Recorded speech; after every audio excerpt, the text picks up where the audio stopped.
All right, everybody, my next guest is a comedian and an actor. He appears on the HBO series Curb Your Enthusiasm. Please welcome the Prince of Pain, Richard Lewis.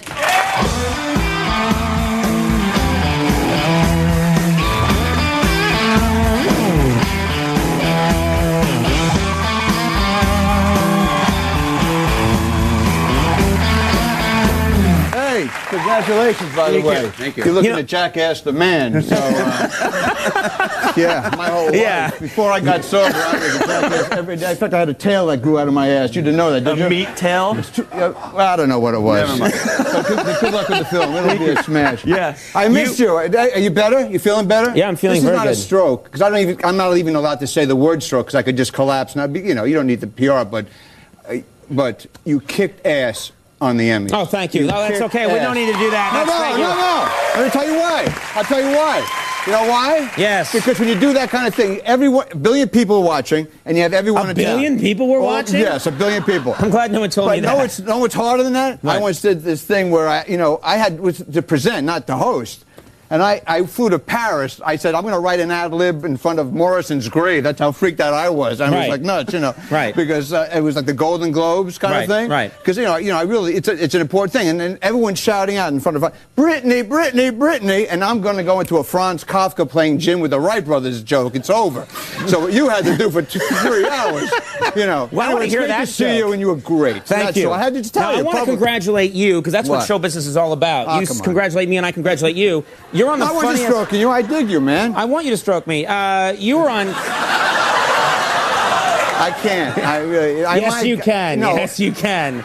You're on like the Curb Your Enthusiasm. I think it's one of the funniest shows. You're on that show. You must be having a good time. Yes. Tell us about it. Yes. Dig this. Larry David, it's his show. I just come on every couple of weeks, and he's so hip and great. I knew him since I was 12.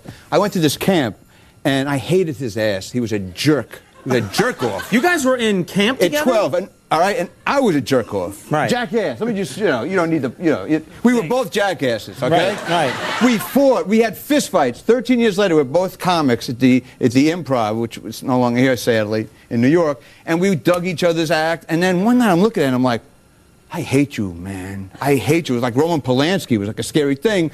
And I said... You just looked at him for no reason and said, I hated his ass. He was a jackass when he was 13. 12 years later, I didn't recognize him. Except the eyes. I felt some kind of demonic crap going on. So we sat down and went, you're that guy? You're that jackass? And we started fighting again at the Improv bar. But, so now when I do the show, it's all ad-lib.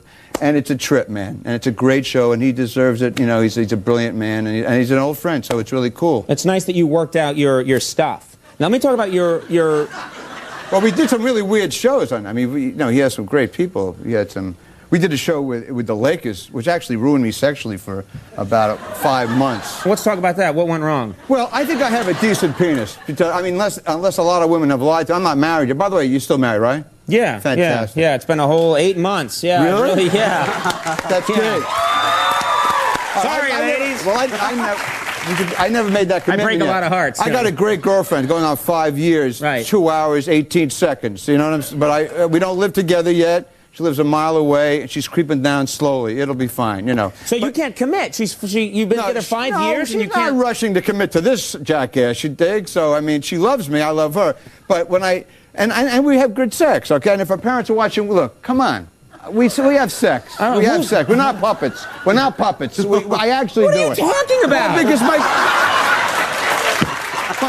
my girlfriend's parents... Whose parents are saying you're puppets? Because parents don't like to visualize their daughter going bada bang, bada bing. Yeah, so they want you on TV selling? No, we I have sex? told her parents that we don't really screw. We have puppets doing it that look like us. Oh, okay. But I went to That probably makes them feel real good about the whole thing. Well, they think I'm a jerk, but they don't. They'd rather have 2 puppets doing that than me putting it. All right. Well, isn't that true? You understand what I'm talking about? Well, you're a hip audience. Yeah. Actually, my best audience, and they're great, are old Chinese men on opium. I don't know. They're great. Anyway, so dig this. So you do a show at the Forum. At the Forum with the Lakers. No, it's the Staples Center. With the Lakers. And Shaq was the guest star too. Right. So Larry says, and he was great. Shaq's a good guy. So he said, let's go back. And this is like a year and a half ago. And they were practicing, and they were naked. So Shaq... The Lakers practice naked? No, this happened before... They shoot the show 5 months in advance. Okay, I see. It was during the playoffs. Right. So for some reason... You went back to the locker room. Yeah. Larry said, we got to thank him. I said, fine, whatever you want. And so I go there, and Shaq, you know, he's a man, I'm a man, okay? But he's 7'3". How come why isn't his head the size of like 5, you know, gigantic basketballs? I don't understand it. It doesn't make it... Right. Because I look down at another man's penis. Yeah. I'm a man, too. Yeah. Well, come on. Okay. I actually said, I started shaking like I had some kind of disease, and I was shaking like Marley's ghost. And I actually said to Shaq, Conan, I went, what is that? And to another man. And he had no idea. I'm not kidding. Can I stand up with a camera? Can you get me standing up? Oh, please. We're going to see now. He has this on a sled like Rosebud. It has to be a foreign exchange student. Has to be. I have never seen anything like it. It has to be a tax deduction. I went home immediately, and I went home immediately. I went home. Johnny, join me at the window, Johnny.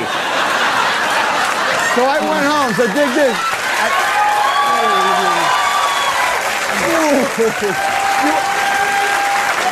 I don't have a lot of time, Conan. I don't have a lot of time. Oh, what? I have no time. You asked me this question. I'm answering you.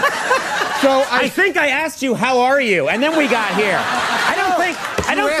I don't think the question was, let's talk about Shaq's penis. It's not here. No, you asked me about the show. It was the toughest show. So I went home and I took off my pants, and I was... Oh, no, we don't want to hear about your pants coming off. No, I looked at my own penis because I just saw something that was hanging like a salami, and my penis looked like a semicolon. I almost had a nervous breakdown. So that's it. Sit down. Get back here. All right, come on. I asked you something else. I'm in a sexual mood. I miss my girlfriend. All right, go on. Ask me. Now ask me a question. We got no time. Okay, this was great. Richard Lewis. We'll be right back with usual guest David Bowie.